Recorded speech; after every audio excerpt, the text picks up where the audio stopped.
Muy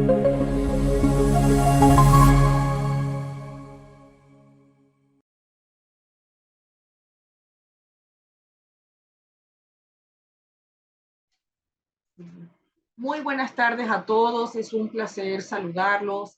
Gracias por acompañarnos hoy, 29 de mayo del 2025, acá en los espacios de la Corporación Internacional Líderes Latinoamérica,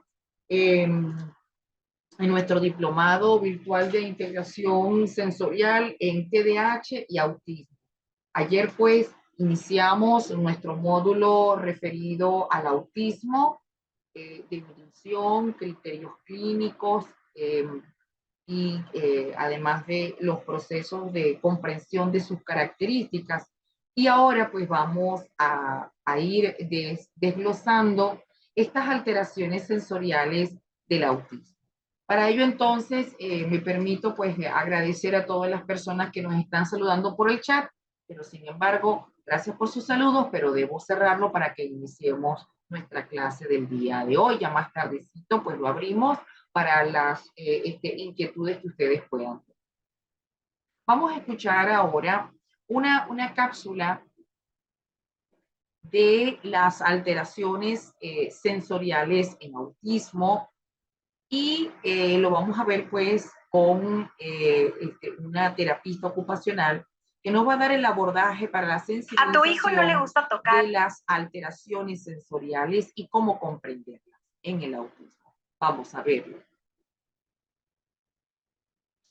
Bien, hemos escuchado entonces este segmento de entrevista a padres enfocado en terapia ocupacional. Pienso que esto es una excelente oportunidad para comprender la importancia de tener mucho conocimiento acerca de las alteraciones sensoriales en el autismo para que se pueda hacer una intervención, sobre todo para disminuir los niveles de ansiedad y de estrés que los niños pasan por estas alteraciones sensoriales.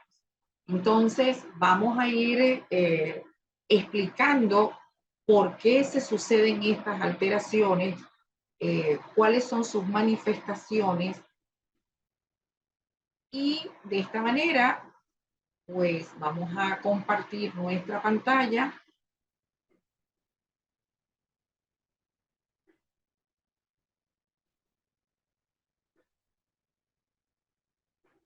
Y vamos a iniciar.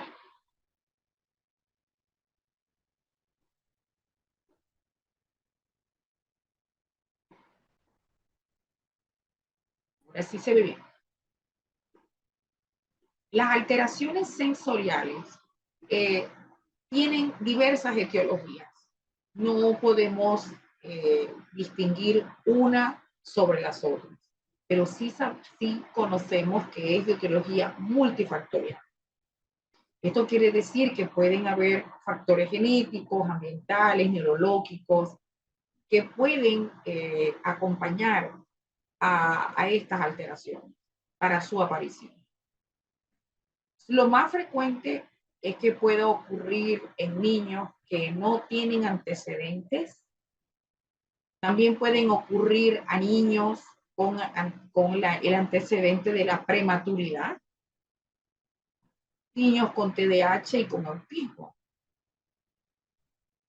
o niños que también reciben muy poca exposición a estimulación sensorial al comienzo de sus vidas. Pero esto no quiere decir que por recibir poca estimulación van a desarrollar un trastorno del procesamiento sensorial, sino de ciertas alteraciones sensoriales. Con respecto al autismo, ayer estábamos observando estos patrones de diagnóstico clínico y donde vamos a ver que en los 4 criterios de diagnósticos que incluye el autismo, donde A sería relacionado con las deficiencias en la comunicación y en la interacción social de manera persistente, y el criterio B, patrones restrictivos y repetitivos de comportamiento, intereses o actividades, se une entonces aquí el otro criterio clínico que está dentro del el patrón B de diagnóstico, que es el reconocimiento por parte del DSM-5 de la presencia de alteraciones sensoriales como la hiper o la hiporreactividad, más no el reconocimiento del trastorno del procesamiento sensorial como una entidad clínica aparte, sino como el reconocimiento de alteraciones sensoriales que acompañan al autismo. Y hay que tomar en cuenta pues que estos síntomas del autismo pues se van a manifestar en el desarrollo muy temprano o pueden presentarse posteriormente por el enmascaramiento o por el masking o que tienen las personas con el espectro, que son estrategias aprendidas para no demostrar que ellos tienen alteraciones y que, por cierto, para que ustedes entendieran lo que es el masking, se les colocó ayer un video de una persona dentro del espectro, una mujer dentro del espectro, una maestra, quien explicaba cómo hacía ella el masking y el por qué ella se enmascaraba el autismo. Y vemos entonces que si recordamos todas nuestras clases, pues el procesamiento sensorial es entonces una función del sistema nervioso, donde el cerebro es capaz de ingresar y procesar la información sensorial y responder de manera adaptativa de acuerdo al estímulo que recibe.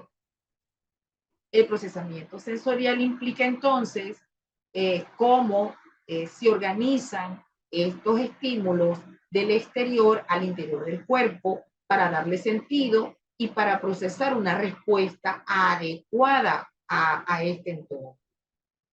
Entonces, esto es válido porque también nosotros recibimos esa información y no solamente por 5 sentidos. Recuerden que habíamos hablado que tenemos 8. Sin embargo, 7 son los que se pueden estimular y trabajar con ellos, porque el interoceptivo es un sentido que es inconsciente y es del tipo visceral. Y se recordarán que también habíamos mencionado que en la teoría de integración sensorial, de los 8 sentidos, hay 3 básicos que son los que permiten que el niño pueda adaptarse al medio. El niño y toda persona, el propioceptivo, el vestibular y el tacto. Los síntomas que vemos en el TPS se pueden observar al menos dificultades en la conducta, en la atención, en la concentración, en la coordinación motora. En niños más pequeños, porque inclusive ayer platicábamos que a los 6 meses de edad podríamos encontrar algunos síntomas. Por ejemplo, el llanto excesivo, la irritabilidad, problemas en la alimentación, la regulación del sueño. Y en que en los 2 o los 4 años de edad vemos entonces problemas en la coordinación motriz, sobre todo para aprender a vestirse, una edad en la que ya tienen que estar aprendiendo los niños a vestirse y a vestirse. Cuando ya para esta edad, de los 4 a 5 años de edad, pues ya tienen que pedalear un triciclo, vemos la imposibilidad de un niño después de un tiempo que no puede hacerlo. Trepar, ir a jugar al parque o manipular objetos que tienen que ver con su motricidad. Pero, ¿qué sucede con las personas que tienen el espectro? Pues bien, sucede que nosotros actuamos de manera inconsciente, de manera rutinaria. Podemos responder porque rutinariamente nosotros respondemos de manera inconsciente.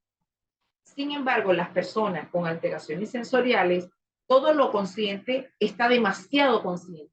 Esto quiere decir que están demasiado alerta o en estado de hipervigilancia con respecto a todo lo que reciben del medio. Por lo tanto, se esfuerzan más, se cansan más, se frustran y todo esto relacionado con aquella dificultad para poder adaptarse a un medio en el cual ellos sienten dolor, porque fíjense que en el video de ayer la propia persona dentro del espectro decía que era doloroso estas alteraciones sensoriales. Vemos entonces cómo hay ciertas características de acuerdo al sistema que tenga esta alteración. Sobre todo, vamos a ver el sistema vestibular. En el sistema vestibular observamos pues que estos niños con este sentido atípicamente activo, tienen posiciones atípicas. Ven entonces niños cómo se cuelgan de cabeza, cómo buscan contorsionar su cuerpo, porque el sistema vestibular pues puede tener cierta hipersensibilidad. Los niños con una activación del sistema propioceptivo hipersensible desde el punto de vista, porque el vestibular y el propioceptivo, digamos que no son ni hiposensibles ni hipersensibles. Ese término en la parte vestibular o propioceptiva, pues nosotros no lo utilizamos, sino más bien activación del sistema. Entonces, aquí generalmente pueden haber niños que tienen o demasiada fuerza o muy poca fuerza, lo que hacen. En el sistema interoceptivo, como esto tiene que ver con lo inconsciente, con los órganos internos, pues también pueden haber problemas para identificar emociones, temperatura, dolor inclusive. Los desafíos que ellos enfrentan son variables, sobre todo cuando lo vamos a ver desde el punto de vista de la hipo o de la hipersensibilidad en el autismo. Por ejemplo, en los niños TEA con hipersensibilidad a la luz, pues entonces buscarán menos información visual, menos contacto con la luz. El hiposensible más bien será buscador de mayor información sensorial.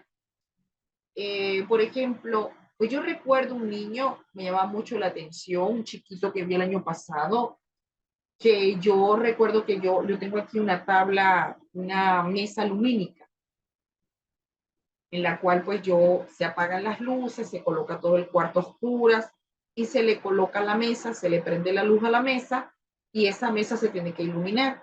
Recuerdo perfectamente cómo este niño inmediatamente reaccionó con respuesta adaptativa, más no agresiva, porque él lo que hizo fue que en cuanto vio la luz, él lo que hizo fue tomar todos los objetos que yo coloqué en la mesa lumínica para que se iluminaran, porque hay objetos translúcidos que se colocan en mesas lumínicas, que por aquí lo tengo ya se los voy a enseñar para que vean cómo son.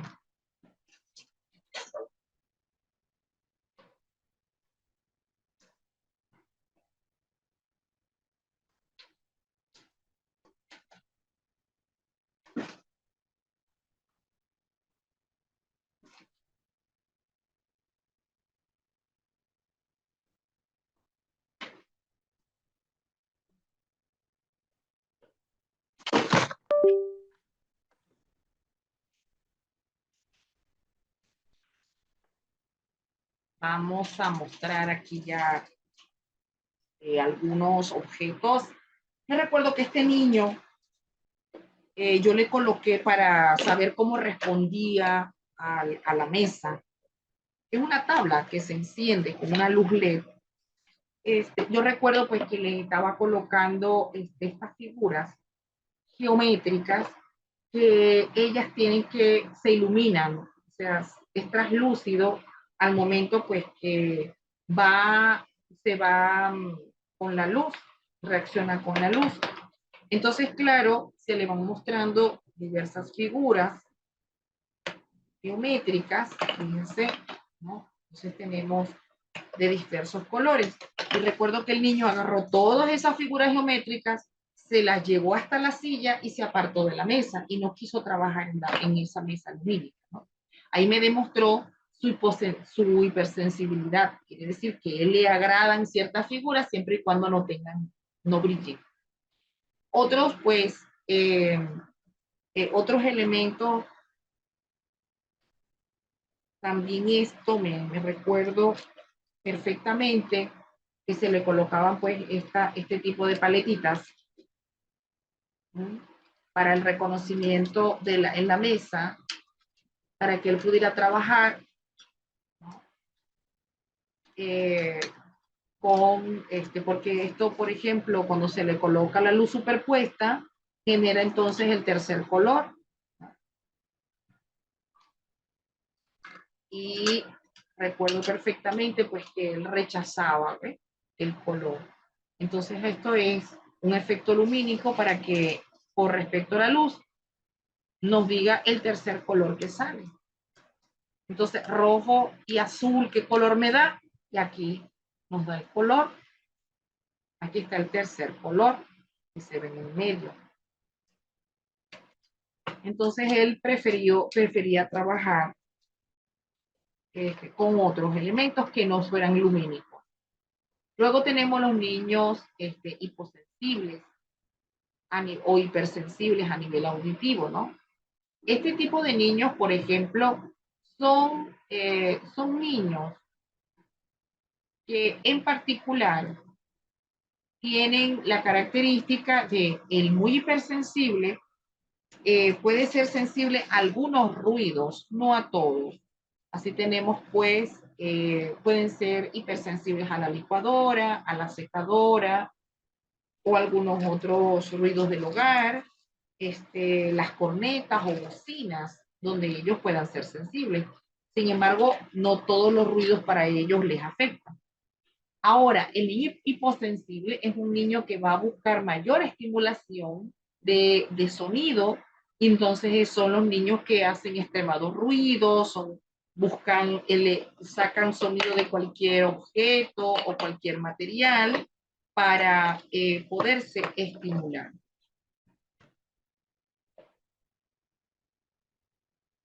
También tenemos aquellas personas que pueden tener o hipersensibilidad o hiposensibilidad a nivel del olfato. Aquí observamos pues que, por ejemplo, un niño hipersensible será un niño pues que tendrá la capacidad de percibir olores mucho más penetrantes, y el niño hiposensible pues será aquel que buscará más bien mayores desafíos a nivel olfativo para poder tener la sensación olfativa. De igual manera, a nivel del gusto, eh, pueden tener este tipo de sensibilidad. Puede haber los niños hipersensibles, veremos que más bien son selectivos alimentarios, no solamente por el sabor, sino por el color, la textura de la comida en la que se observa. Y el niño más bien con hiposensibilidad, pues entonces buscará probar o querer poner no solamente comida en la boca, sino todo tipo de objeto donde le pase la lengua, lo chupe, para poder percibir a nivel, porque son niños con hipersensibilidad oral. No solo está relacionado con la ingesta de alimentos, sino con la hipersensibilidad oral. Y luego tenemos el táctil. El niño con hipersensibilidad táctil, pues será que el niño pues que le moleste ser tocado, ser frotado, la ropa demasiado ajustada, calcetines, zapatos muy ajustados. Serán niños pues que tendrán dificultad para las etiquetas de la ropa, que todos tenemos las etiquetas en la ropa realmente, pero en este caso observamos que el niño pues le genera demasiado disconfort, ya vamos a ver por qué. Y por la parte del niño hiposensible, pues es un niño pues que buscará más bien tener ropa ajustada, buscará abrazar o tocar demasiado, todo lo acaricia, todo lo manosea, porque necesita tener mayor sensibilidad.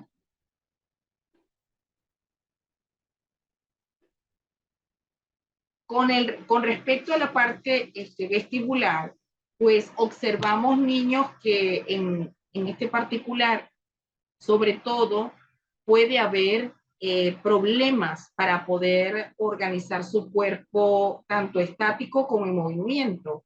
Vemos aquel niño pues que llora, vomita, grita cuando se monta en un vehículo y va en movimiento. Entonces llega muy mal, se descompensa, se pone muy pálido, o como defensa también puede gritar o pegar para que lo bajen de ese vehículo en movimiento.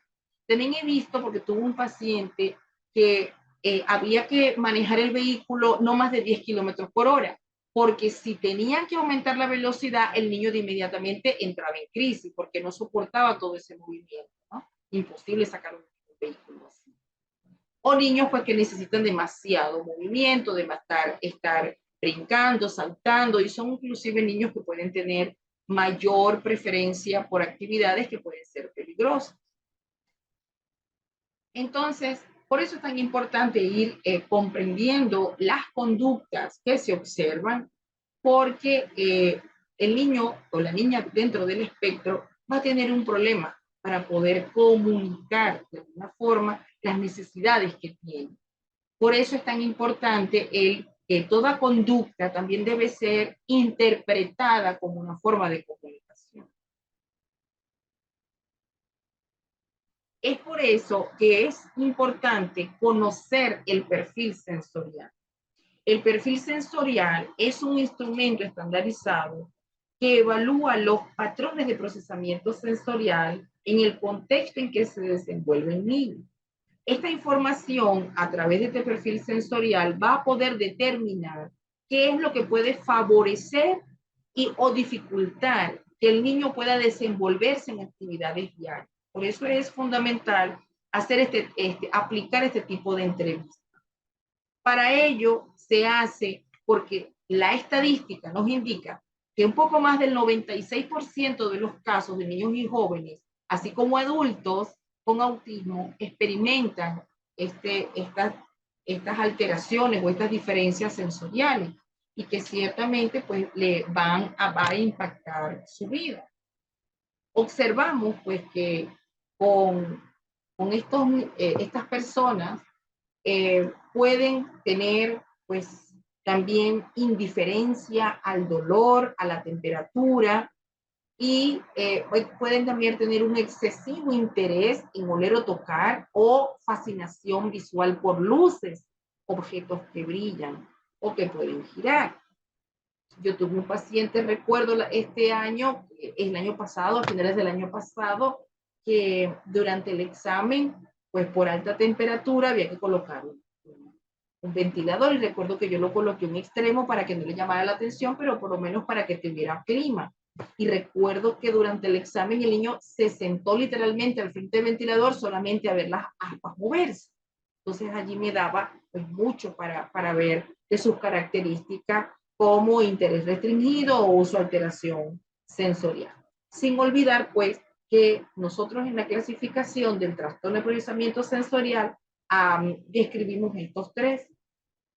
Hoy nos tocaría ver dispraxia, porque hemos visto varias alteraciones visuales, auditivas, táctiles, ¿no? Que las estamos describiendo, que son los trastornos de discriminación sensorial. Faltaría ver entonces el trastorno de base sensorial, que sería el motor, la dispraxia, porque ya lo que sería la hiperresponsividad, la hiporresponsividad y la búsqueda sensorial, ya lo hemos visto en los trastornos sensoriales. Sin embargo, el de mayor importancia es el de modulación sensorial, porque se presenta con mayor frecuencia en la población con autismo y en la población con TDAH. Por eso le damos mayor énfasis o mayor hincapié a estas características.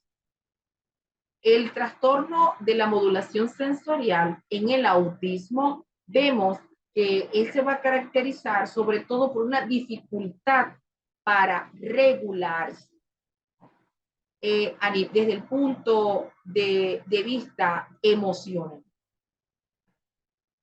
Vemos que hay una dificultad también para desarrollar habilidades motrices en respuesta a la estimulación sensorial en los primeros años de vida.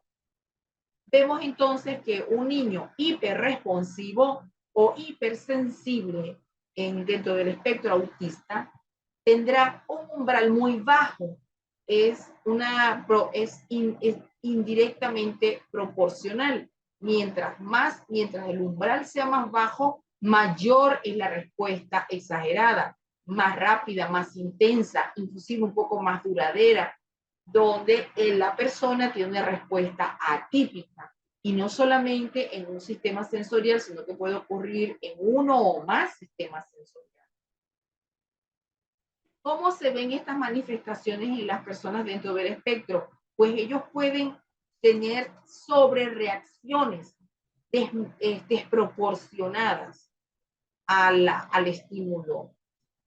Otra de las características que podemos ver es cómo tratan de alejarse, de bloquear los estímulos sensoriales como una forma de cuidarse y de protegerse.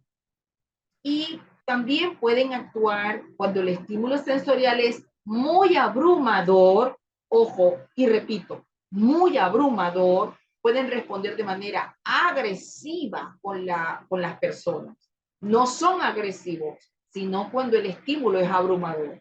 O por otro lado, pueden ser más cautelosos, temerosos y más molestos, más se tratan de cuidar mucho más cuando ven que hay desafíos en los cuales los están obligando, los están exponiendo en diferentes contextos o diferentes rutinas que les pueden cambiar. Una persona también dentro del espectro puede estar muy ansioso, hipervigilante, y se pueden dar varios tipos de crisis. Los más conocidos son aquellos, la crisis llamada shutdown. El shutdown es una crisis sensorial estresante, abrumadora, extremadamente, excesivamente, con una respuesta que sobrepasa los límites de lo comprensible, pero no es conductual. Por ejemplo, estas personas que tienen estas estimulaciones abrumadoras porque su sistema sensorial tiene un trastorno en más de uno o más de dos sistemas, son niños que van a exhibir mayores limitaciones. Hay casos de casos, niños que tienen que hacer homeschooling, no pueden ir a una escuela regular, no pueden estar con otros niños, porque es que son demasiado sensibles, es doloroso, es una situación para ellos agobiante. Entonces, digamos que los procesos de sociabilización son demasiado difíciles. Ojalá esto se pudiera comprender en las escuelas, los maestros que son tan insensibles, hay maestros que son total y meramente ignorantes de este tipo de situaciones, donde los niños literalmente les duele, y eso se llama alodinia, que son percepciones o sensaciones que se reciben como desagradables, dolorosas o irritantes, pero no duelen en general. A otra persona que no tenga la alteración no dolería. Entonces eso se llama alodinia. Por eso, en la entrevista de ayer, vimos a esta persona, esta mujer dentro del espectro de 38 años de edad, que decía lo doloroso que era tener ciertas percepciones. Y fíjense cómo ella describe ayer que ella tenía es un desafío estar en clase, pasar todo el tiempo todo el día en una escuela, y que lo primero que quiere hacer es llegar a casa, bañarse, comer y acostarse a dormir y estar sola. ¿Por qué? Porque es demasiada sobrecarga sensorial. En esto vemos cómo hay una acumulación excesiva adversa. Y por supuesto, esta intensidad, estas crisis, que son los meltdown, que son esas sensaciones, pueden mantenerse, no desaparecen tan rápido. Inclusive esto es como la forma de diferenciar lo que sería una crisis de un berrinche. Un berrinche, el niño se recupera muy fácilmente. El niño puede llorar, gritar y patalear, pero en el momento que se le otorga el objeto por el cual tienen el berrinche, el niño, la crisis desaparece de manera automática porque consigue lo que quiere. Más sin embargo, cuando es una crisis sensorial, así nosotros le quitemos el estímulo o le otorguemos el objeto por el cual está llorando, él no se recupera tan fácilmente. Pueden pasar minutos, pueden pasar horas. Por ejemplo, un shutdown, una de las características más abrumadoras que vemos en el shutdown por sensaciones adversas que se acumulan es la desconexión total de la persona. Este shutdown hace que la persona no hable, no se mueva, no quiere interactuar. En cambio, el meltdown, que es más grave, es cuando tiene sensaciones mucho mayores en intensidad y vemos entonces cómo sobrereacciona para poderse proteger. Ahora, el hiporresponsivo con el espectro autista será aquella persona más bien que no reacciona a los estímulos sensoriales esperables. Tendrá mucha falta de conciencia física. Usted lo verá, por ejemplo, como un niño distraído, que se tira al piso, que se apoya en la piel de otras personas, acaricia las paredes, ¿no? Tiene lentitud para responder, es un niño que es demasiado retraído, eh, demasiado tranquilo, vemos que tiene muy poco registro del peligro ante ciertas situaciones a las que se puede exponer y hay que cuidar. Y por último, pues tenemos el buscador sensorial. Este buscador sensorial es un niño que tiene un umbral tal más bajo que perdón, más alto que el hiposensible. Este niño o niña buscará variedad de experiencias, no se cansará. Estas experiencias pues tendrá que ser novedosas, complejas y muy intensas para que le ofrezca una tarea de emoción y de aventura, porque si no, no se sentiría tranquilo, ¿no? Son niños que se golpean, que se chocan, que se desploman para poder sentir la sensación. Lamen, saborean, mastican y toman riesgos excesivos en el niño, ¿no?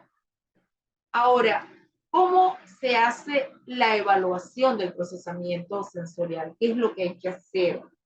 ¿A quién debemos recurrir? Ciertamente cuando el equipo médico hace la evaluación, nosotros vamos a ver las alteraciones sensoriales cuando hacemos el interrogatorio y la historia clínica. Y ciertamente vamos a ver su comportamiento, porque el diagnóstico se basa en el comportamiento. Y vemos pues cómo cuando vemos estas alteraciones sensoriales, la mejor respuesta que podemos dar como profesionales es la referencia al terapeuta ocupacional. El terapeuta ocupacional tomará la decisión de hacer una evaluación integral para poder proporcionar el diseño de estrategias. Sobre todo porque estas son intervenciones de salud mental. Hay que disminuir los niveles de ansiedad, los niveles de las situaciones de crisis, porque son como choques eléctricos para ellos. Y por eso, pues, hacer estrategias que disminuyan este tipo de impacto puede colaborar para que ellos tengan una mejor salud mental. Y como siempre, se recuerda que los niños tienen el trastorno. Por lo tanto, él no va a cambiar porque es una persona dentro del espectro. Lo que se requiere es que el ambiente, y ese es el enfoque, el ambiente y la actividad es la que debe de cambiar. Situación que vemos que las escuelas no se dan. Las escuelas pretenden que los niños se adapten a ese contexto y ese medio.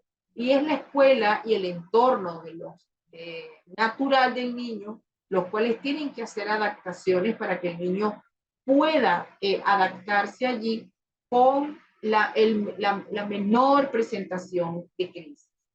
Y donde pues la familia pues son muy importantes porque las madres son las que tienen que estar preparadas o el cuidador para respuestas no adaptativas.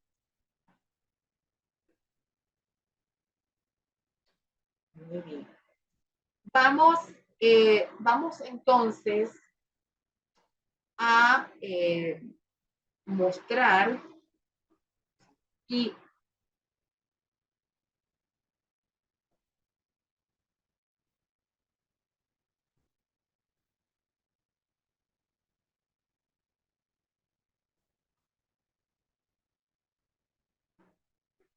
este material que no tenemos en nuestra biblioteca.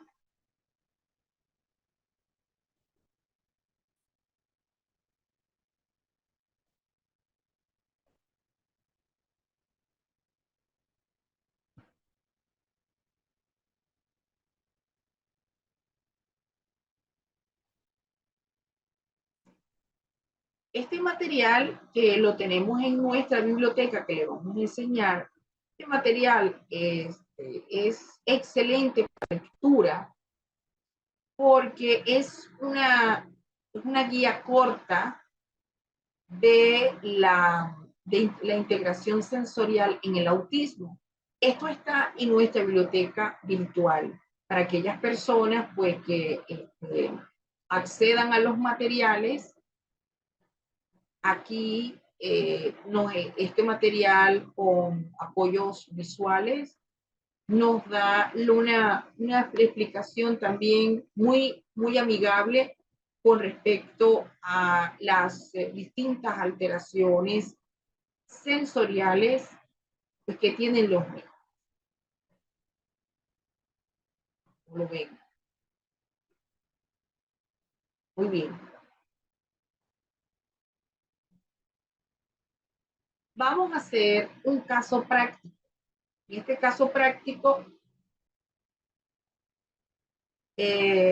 vamos a observar algunos niños pues, que tiene características de autismo, donde yo le apliqué la prueba el ADR, entrevista a padres, y allí vamos a ver el caso. Aquí tienen otros materiales, ¿no?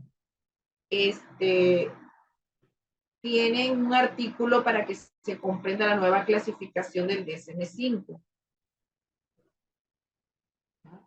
Y además, en la carpeta de obsequios,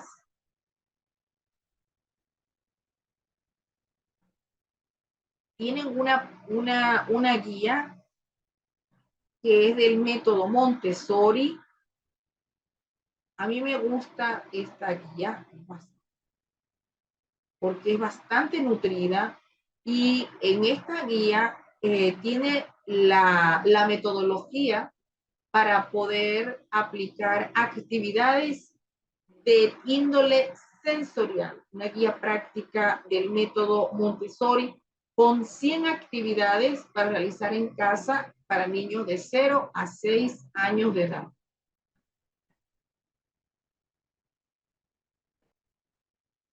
Aquí, por ejemplo, fíjense cómo desde el punto de vista de la pedagogía multisensorial, las letras de arena, que son una de las estrategias para preparar al niño para aprender a leer y a escribir. También tenemos otras actividades sensoriales que tienen que ver con los agarre y transferencia de objetos, con pinza, con esponja y con pipeta. Entonces, fíjese cómo el niño va trabajando esto, ¿no? Para desarrollar su pinza. Esto pues son actividades que son buenas para el trastorno del espectro autista. Esta actividad a mí me gusta mucho, que es la actividad de abrir y cerrar. Aquí esta actividad para abrir y cerrar recipientes, latas de metal, hacer cajas de cartón. También podemos hacer una tablita y colocar pestillos o pasapuertas, pestillitos, protectores, candaditos, para que caseros para los cerrojos. Fíjense que también hay actividades que se pueden realizar con ellos para que el niño pueda tener actividades de reconocimiento de olores. Entonces, se colocan botellitas con distintas opciones, con aceite de romero, aceite esencial de lavanda, y el niño pues aquí les explica pues qué hacer con ellos, cómo utilizar materiales para que el niño pueda discriminar, ¿no? Esta es otra actividad que está en la guía de la guía Montessori, que tenemos en otros materiales, para que el niño pueda distinguir los conceptos de blando y duro. Entonces, fíjense cómo le colocamos su banderita, una bandeja, donde el niño puede ir discriminando y clasificar las texturas.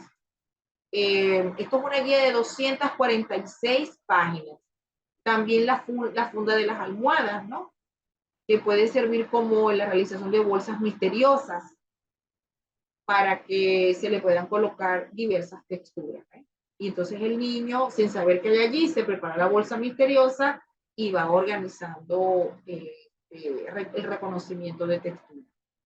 Esto lo tengo también yo. Yo tengo allí diversas materiales para que el niño pueda hacer el póster y ensartar, que se pueden hacer collares, bolitas, para que tengan esta actividad de motricidad fina.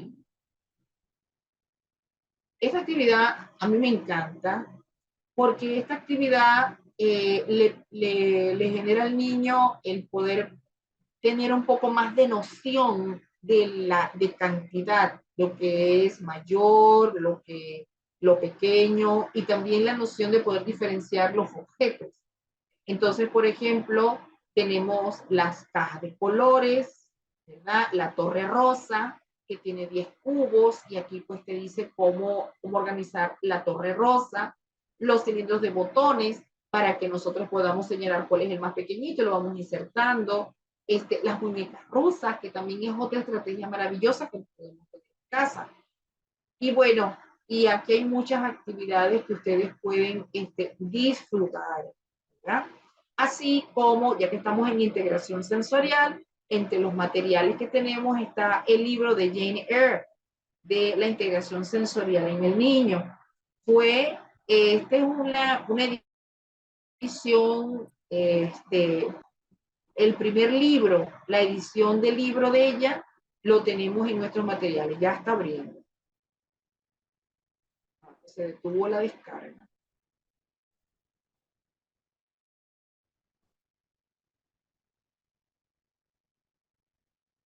Allá. Ahora sí, vamos a ver de qué. Vamos a verificar que la descarga se dé.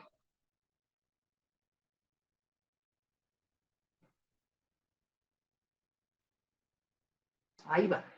El libro de Jane Eyre, ya aquí está, digitalizado, de la integración sensorial y el niño. 228 páginas de editorial Trillas.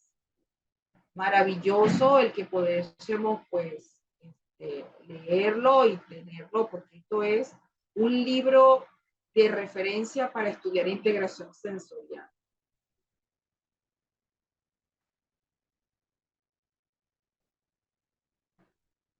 También tenemos entre los obsequios en las carpetas de la carpeta de autismo, también tenemos la alimentación de los niños, ¿no? Este tipo de material muy amigable también es para los niños, para que vayan conociendo los tipos de alimentos, para que puedan, fíjese, para poder generar un buen plato, donde el niño puede, le generamos esto en cartulina, se divide, se muestra la imagen, se realiza el plato del buen comer, el niño puede cortar, entonces podemos hacer diferentes actividades, colorear, recortar y pegar en el plato del buen comer. Entonces aquí están todas las frutas. No se va a comer esto, pero lo va a cortar. Entonces lo que le vaya gustando lo coloque en el plato de papel o de cartón. Sería pues maravilloso, ¿no? También pues se trabajan los números para que el niño ya vaya observando aquí en los alimentos la noción de cantidad. Así que esto es un material maravilloso que tiene el diplomado. También en la carpeta de materiales de obsequio tenemos un dossier que se le da para las familias. Ya está cargando.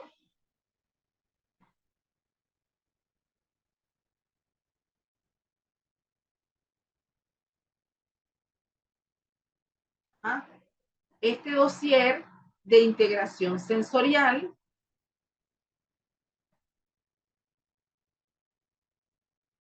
de bien breve, también para la comprensión de las familias, para que conozcan el sistema sensorial, y por supuesto, cómo la explicación de la importancia de cada sistema, incluyendo entonces la identificación de problemas, ¿sí?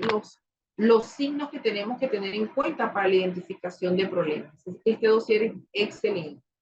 También tenemos otra guía del módulo de autismo que está en la carpeta de obsequios, que es una guía de estrategias didácticas buena para ustedes, para que puedan ir trabajando pictogramas, puedan ir trabajando apoyos visuales, sobre todo para conocer los sistemas, las metodologías de intervención. con las recomendaciones de las páginas a nivel de los portales web que podamos visitar. Así que pues tenemos pues, bastante material aquí de obsequio. Pero esto no termina aquí, porque también, además del dossier, tenemos pues otra colección para la bibliografía. Está lento el internet. Va a comenzar a abrir, ya está. Entonces, para que vean este material, que es varios de los que tenemos en los obsequios y que va a corresponder con el módulo de autismo.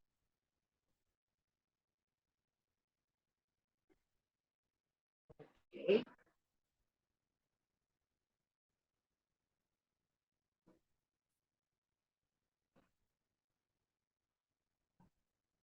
Bueno, aquí pues los materiales van junto con el certificado. Entonces se les recuerda pues que las personas que desean el material y el certificado deben contactar a Lina Coronado, quien es nuestra asesora comercial y que les informará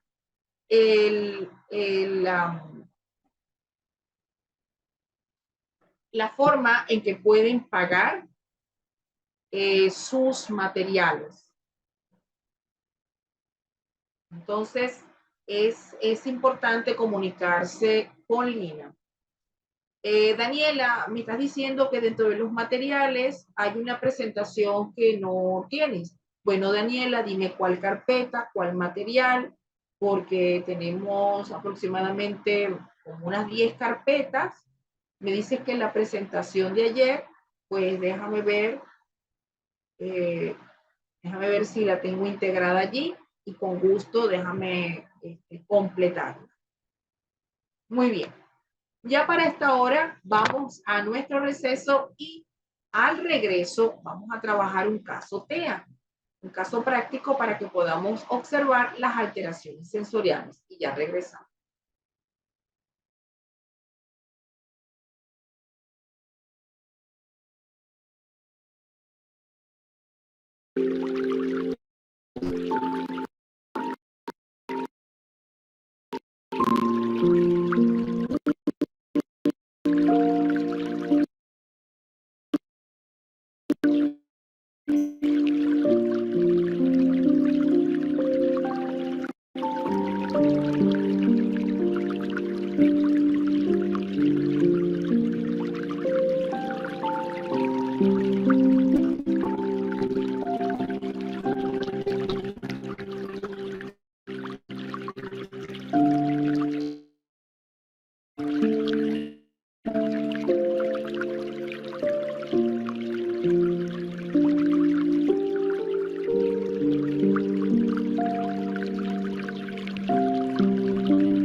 Bien, con este repaso de alteraciones sensoriales, vamos entonces a presentar el siguiente caso práctico.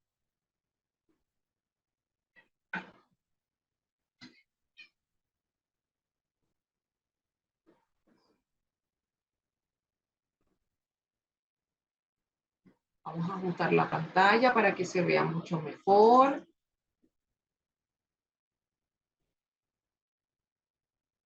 Aquí tenemos el caso de Pablo. Este es un niño de 3 años de edad y 11 meses, y el cual fue valorado en nuestra consulta porque estaban preocupados los padres por ciertos aspectos en el desarrollo. Vamos a observar en el caso, vamos a leerlo y vamos a determinar si aquí existen alteraciones de índole sensorial. Y si ustedes las han detectado, pueden mencionar cuáles son. Vamos a leerlo. Los padres de Pablo explican que él presentó un desarrollo normal hasta los 12 a 13 meses de edad. Miraba, reía y gateó a los 9 meses. Jugaba en esconderse. A partir de esta edad comenzó la preocupación de los padres porque disminuyó el contacto ocular de su hijo. No decía papá ni mamá. Se mostraba más serio y dejó de comer algunos alimentos sólidos. Desde hace aproximadamente medio año, aletea cuando algo le gusta mucho. Comenzó la bipedestación a los 14 meses y actualmente dice frases simples con verbos, pero su lenguaje no es fluido. Es cariñoso con sus familiares, pero no busca a los otros niños para relacionarse con ellos en la guardería. No señala y va a buscar a los padres para pedir ayuda si él solo no puede. Les estira el brazo o levanta sus brazos para que lo tomen.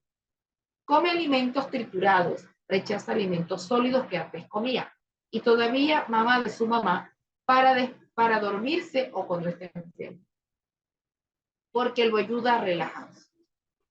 Los padres de Pablo refieren que no reacciona al dolor cuando se cae y que se altera con los chillidos y los lloros de otros. Si los padres no lo interrumpen, puede pasarse mucho tiempo realizando la misma acción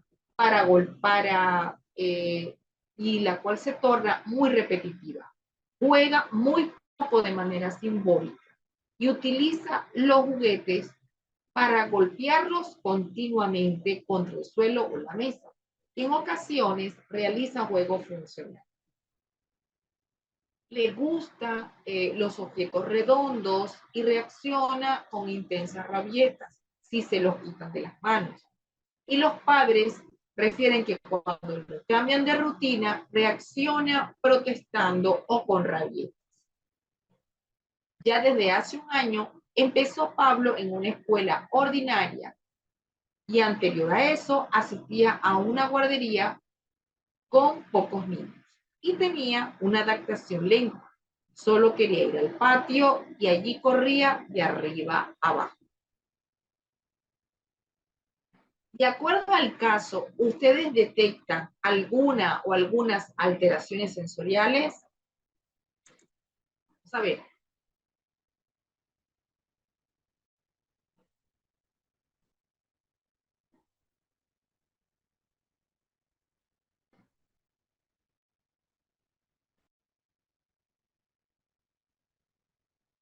Ok.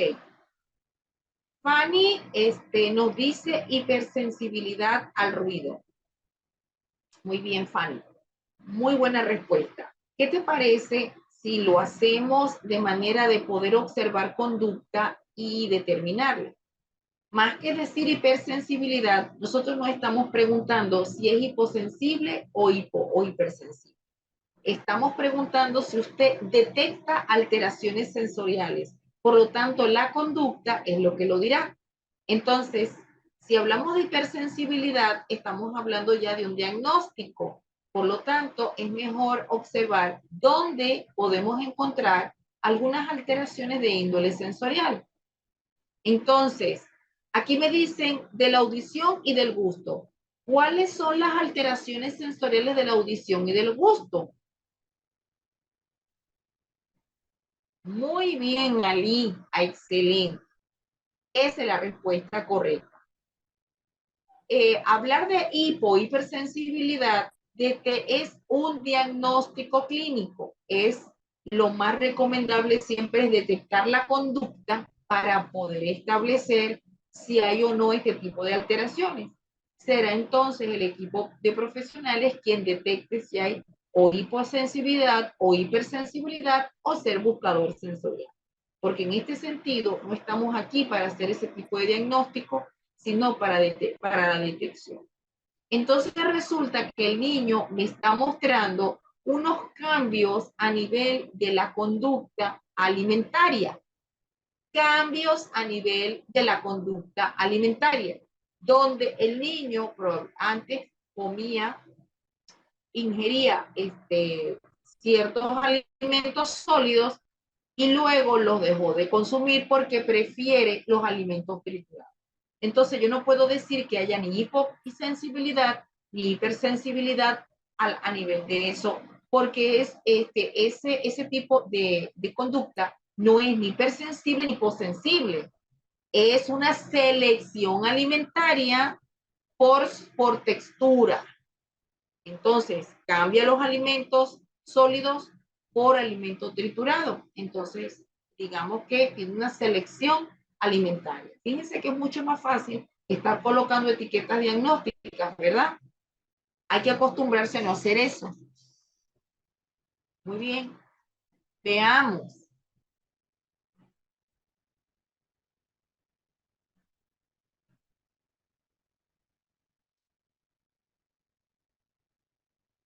Aquí nos dice,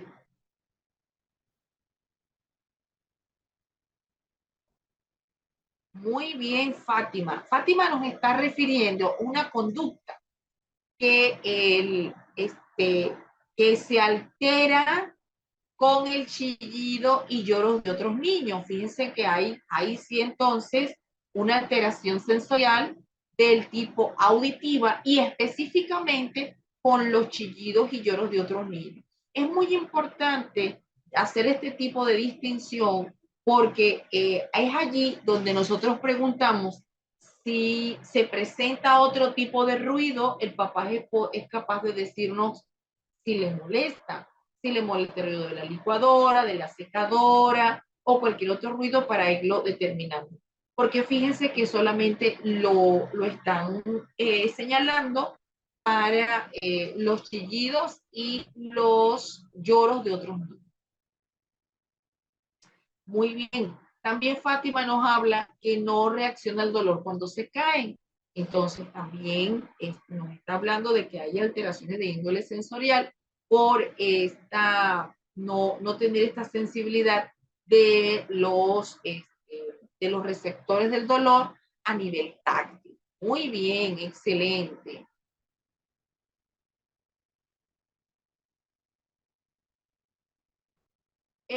Recordemos que ni los juegos repetitivos, ni dejó de sonreír, ni de socializar, tienen que ver con alteraciones sensoriales. No tienen nada que ver con alteraciones sensoriales. Están relacionadas con las alteraciones en la sociabilización, en la comunicación y los intereses restringidos y estereotipos. Entre ellas se incluye en las clínicas, en la parte clínica, las alteraciones sensoriales. Así que por favor, cuidado con confundir criterios clínicos porque todos son criterios clínicos, pero confundir una estereotipia con una alteración sensorial, entonces cuidado. A ver, bajo ningún concepto estamos hablando que golpear los juguetes es una alteración sensorial. Estamos hablando de la funcionalidad del juego. Esto se llama juego simbólico y en nada tiene que ver con alteraciones sensoriales. Utiliza los juguetes y le da una función que no es. El pronunciar pocas palabras tampoco podemos decir que es una alteración sensorial, es una alteración de la comunicación y de la sociabilización. Los objetos redondos son intereses restringidos. ¿Eh? Bueno, pienso que está muy bien para las personas que detectaron las alteraciones sensoriales y por favor presten atención para que no confundan las criterios clínicos con otros, ni estereotipias con alteraciones sensoriales, falta de juego funcional con alteraciones sensoriales. Hay que tener un poco de cuidado, porque están en un diplomado, ya prácticamente, ya mañana es viernes, estamos a 8 días, perdón, a 7 días de formación y ya el sábado terminamos. Entonces, esto es muy importante de que se puedan establecer alteraciones sensoriales y que no se confundan. Me preocupa eso. Muy bien. Vamos a ver otro caso. Vamos a leerles otro caso.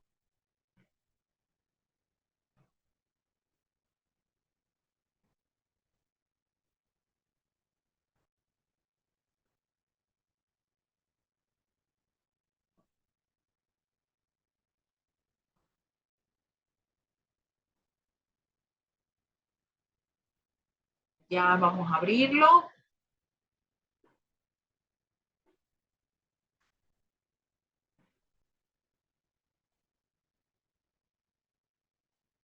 El primer caso fue obtenido de una prueba Ariel. Es la prueba, no es una prueba, es una entrevista de diagnóstico para padres y cuidadores. Este segundo caso que les voy a presentar es un caso obtenido por la prueba A22 que yo hice al niño. Atención, en este caso vamos a determinar en el relato dónde aparecen las alteraciones sensoriales.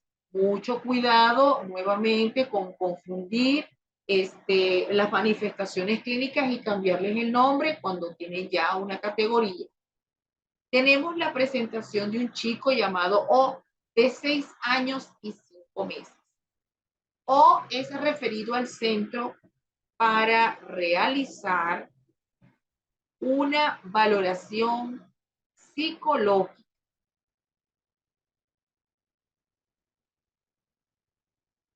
Vamos a ajustar aquí la pantalla para verlo mejor. Okay. Debido a que presenta problemas en su conducta, como llanto, falta de adaptación en diferentes situaciones. Es explosivo en sus emociones, demuestra retador y autoritario. Tiene problemas de sueño, se enoja fácilmente y suele mentir. Hacia amigos, sin embargo, le cuesta mucho trabajo mantenerlos. No se adapta a los cambios. Por ejemplo, en la situación actual de cuarentena, su mamá comenta que es tímido. Durante las sesiones, O se mostró participativo en la aplicación de pruebas y en ocasiones se distraía. En la aplicación de la prueba IPTA, que esta prueba es una prueba de evaluación psicolingüística de Illinois, se mostró aburrido y se distrajo todo el tiempo. Sin embargo, en las demás pruebas fue muy participativo y se mostraba entusiasmado. Sus iniciaciones sociales tienen características ligeramente inusuales, suelen ser mayores cuando algo es de su interés o para exigir demanda o con poca o nula intención de involucrar al examinador en su interés. Y cuando le involucra, suele parecer tener torpeza social o ser muy rígido, sin mostrar emoción. Estos son por lo regular intentos de O por compartir su placer o gustos, pero limitados en número de variedad y espontaneidad.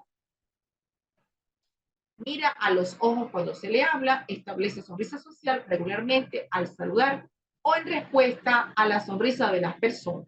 Dirige algunas expresiones faciales al examinador. Sin embargo, estas son cuando hay emociones extremas y suelen ser muy rígidas o parecer exageradas. No realiza juegos imaginativos con otros niños y suelen no compartir sus cosas como comida y juguetes. Suele ser independiente y no solicita ayuda. Cuando era más pequeño, solía colocar las manos de otra persona ocasionalmente sobre objetos o las utilizaba como herramienta para cenar. En el habla es productiva y pocas veces estereotipada. Proporciona suficiente información de un hecho rutinario que no es parte de una preocupación excesiva. Sin embargo, suele hablar de cosas que le gustan con intereses marcados y no pregunta al examinador sobre sus emociones, estableciendo poca interacción comunicativa como una charla de ida y vuelta. Parte de su habla es espontánea, pero sí depende de las preguntas del examinador o da pie a que el examinador pueda seguir la conversación y la cantidad de la habla es limitada en flexibilidad. Suele hacer comentarios. Por favor, atención, no hemos terminado el caso. Stephanie, por favor, vamos a prestar atención, hijita, que no hemos terminado el caso. Suele hacer comentarios sin tener en cuenta la situación o levemente inapropiados, o más bien repetitivos, pero no son inusualmente extraños o vergonzosos. Suele repetir o decir cosas de forma ritualizada, por ejemplo, repetir frases o conversaciones de películas. No señala para mostrar alguna cosa de interés o utiliza un gesto espontáneo descriptivo, pero estos son muy exagerados o poco variados, o en ciertos contextos o ante instrucciones precisas. No asiente con la cabeza para decir sí o no. Realiza algunos juegos imaginativos. incluyendo acciones dirigidas a muñecos o coches, pero con limitada acción en variedad o frecuencia. No utiliza el juego simbólico. Suele decir una o más cosas de forma ritualizada o insistir en que otros lo hagan. Tiene preocupaciones inusuales, significativas, pero no interfieren en sucesos importantes de su vida familiar o provocar un deterioro social. Hace referencia a temas específicos y restringidos. Hace algún uso repetitivo de objetos como alinear carros y algunas actividades consecuencias inusuales pudiendo parecer compulsivas. Es sensible a los ruidos y muestra una reacción negativa. Ha tenido reacciones inusuales o negativas ante cambios por la cuarentena y tiene un cierto apego inusual a objetos y siempre presenta manierismos de manos en ocasiones. Veamos, en este caso de este chico que tiene 6 años, vemos la presencia de alguna alteración sensorial. Vamos a ver. En el caso de O, observamos alguna alteración sensorial.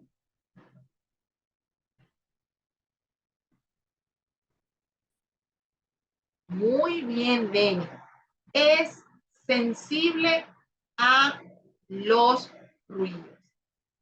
Recordemos que los casos que les estoy presentando son casos diagnosticados con la prueba ADR y A22. Nosotros no estamos pidiendo si usted ve o no rasgos de autismo, porque ya le estamos diciendo que los casos son dentro del espectro. Lo que estamos solicitando de ustedes con atención es que usted pueda observar si hay o no alteraciones sensoriales. Jenny Aida, el niño no tiene ningún chupeteo de las manos, no se chupa los dedos. Creo que en ningún momento hemos hablado de eso. El enojarse con facilidad no está estipulado en alteraciones sensoriales, porque no les coloqué el contexto de alteraciones sensoriales. Por lo tanto, el niño, las alteraciones sensoriales durante la prueba es el ruido. Es muy sensible al ruido porque él tiene una conducta inadecuada al momento de escuchar los ruidos. Lo demás son características propias del autismo. Muy bien. Excelente para las personas que lo pudieron detectar. Fíjense que vemos que hemos presentado dos casos, ¿verdad? Un chiquitito, ¿verdad? Ambos varones, ¿sí?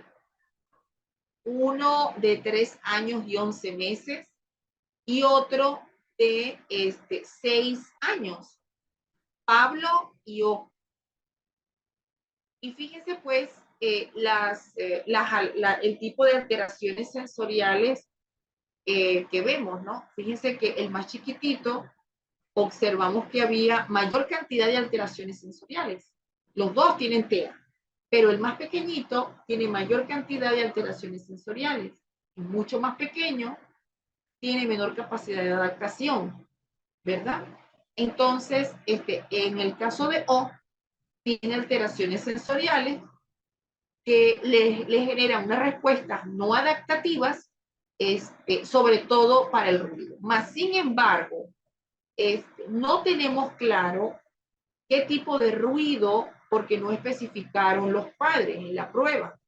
Sin embargo, para el caso del niño Pablo, los padres decían que lo que más les irritaba era el llanto de otros niños, ¿no? O que otros niños gritaran acerca de él. Eso a él lo perturbaba mucho, ¿no? Entonces vemos cómo es muy importante determinar las alteraciones sensoriales y las manifestaciones propias del espectro. No podemos dar por sentado si hay o hipersensibilidad o hiposensibilidad, porque para eso hay que hacer un cuestionario específico.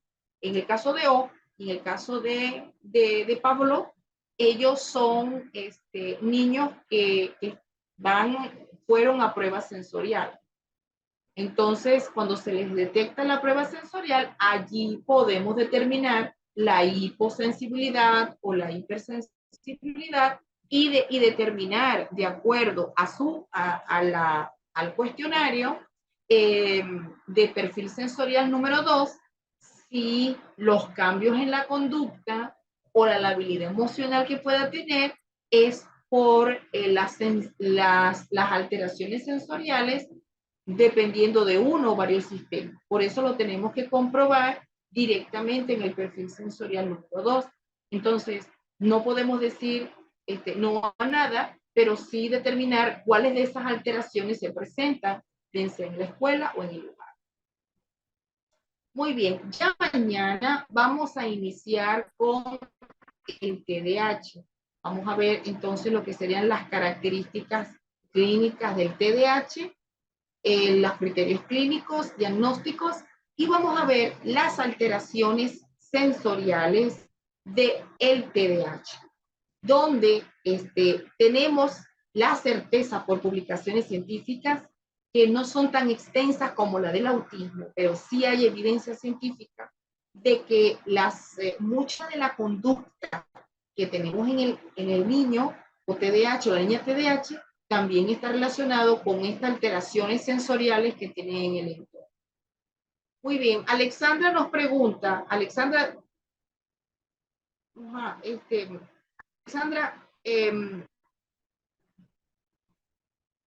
aquí nos dice, una niña de 10 años camina sin pisar la línea. Si pisa, una retrocede para volver a pasar sin pisar y lo hace siempre. ¿A qué se podría deber? No lo sé. Discúlpame, pero no lo sé. Pienso que no te puedo dar un diagnóstico porque yo no conozco a la niña, la verdad que no. Me parece demasiado apresurado. Muy bien. Entonces, vamos a despedirnos hasta mañana a las 6:30 de la tarde, hora Colombia. Recuerden que Lina Coronado es nuestra asesora comercial y es la responsable de brindar información para que puedan solicitar información acerca de obtención de materiales y de certificados.